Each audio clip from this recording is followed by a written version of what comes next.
और आज Somnath circuit house का लोकार्पण भी हो रहा है। मैं इस महत्वपूर्ण अवसर पर गुजरात सरकार को, सोमनाथ मंदिर ट्रस्ट को और आप सभी को हार्दिक बधाई देता हूं। साथियों, ये जब सर्किट हाउस की कमी एक है, अतिथि गृह वो भी दूर, तो बाहर से आने वालों को ठहराने के लिए मंदिर ट्रस्ट पर ही काफी दबाव रहता था। अब ये सर्किट हाउस बनने के बाद, एक स्वतंत्र व्यवस्था बनने के बाद, और वो भी मंदिर के से कोई ज्यादा दूर नहीं है, और उसके कारण मंदिर पर जो दबाव रहता था वो भी कम हो गया। अब वो अपने मंदिर के काम में ज्यादा ध्यान दे पाएंगे।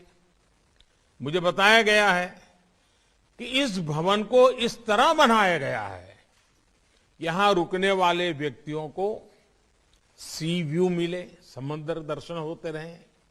यानी लोग जब यहां शांति से अपने कमरे में बैठेंगे तो उन्हें समुद्र की लहरें भी दिखेगी और सोमनाथ का शिखर भी नजर आएगा। समंदर की लहरों में, सोमनाथ के शिखर में उन्हें समय के थपेड़ों को चीरकर गौरवान्वित खड़ी भारत की चेतना भी दिखाई देगी। इन बढ़ती हुई सुविधाओं की वजह से भविष्य में दीव हो, गीर हो, द्वारिका हो, बेट द्वारिका हो, इस पूरे क्षेत्र में जो भी यात्री आएंगे, सोमनाथ एक प्रकार से इस पूरे टूरिज्म सेक्टर के क्षेत्र का एक सेंटर पॉइंट बन जाएगा, एक बहुत बड़ा महत्वपूर्ण ऊर्जा केंद्र बन जाएगा। साथियों, जब हम अपनी सभ्यता की चुनौतियों से भरी यात्रा पर नजर डालते हैं तो अंदाज होता है कि भारत सैकड़ों वर्षों की गुलामी में किन हालातों से गुजरा है। जिन परिस्थितियों में सोमनाथ मंदिर को तबाह किया गया और फिर जिन परिस्थितियों में सरदार वल्लभ भाई पटेल के प्रयासों से मंदिर का जीर्णोद्धार हुआ, वो दोनों ही हमारे लिए एक बहुत बड़ा संदेश है।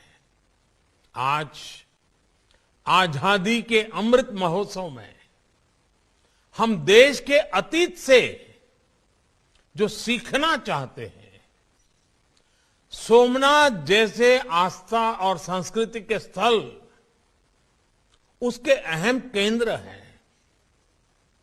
साथियों, अलग अलग राज्यों से, देश और दुनिया के अलग अलग कोनों से सोमनाथ मंदिर में दर्शन करने हर साल करीब करीब 1 करोड़ श्रद्धालु आते हैं।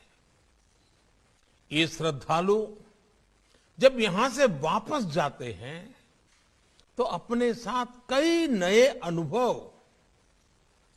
कई नए विचार, एक नई सोच लेकर के जाते हैं।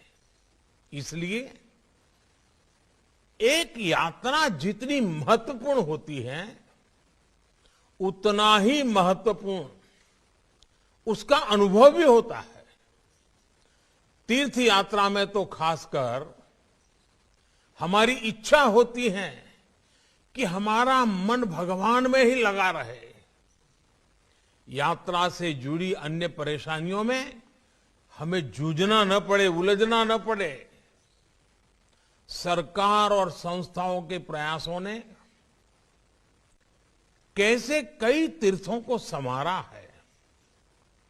सोमनाथ मंदिर इसका भी जीवंत उदाहरण है। आज यहां आने वाले श्रद्धालुओं के लिए रुकने की अच्छी व्यवस्था हो रही है। सड़कों और ट्रांसपोर्ट की सुविधा बढ़ रही है।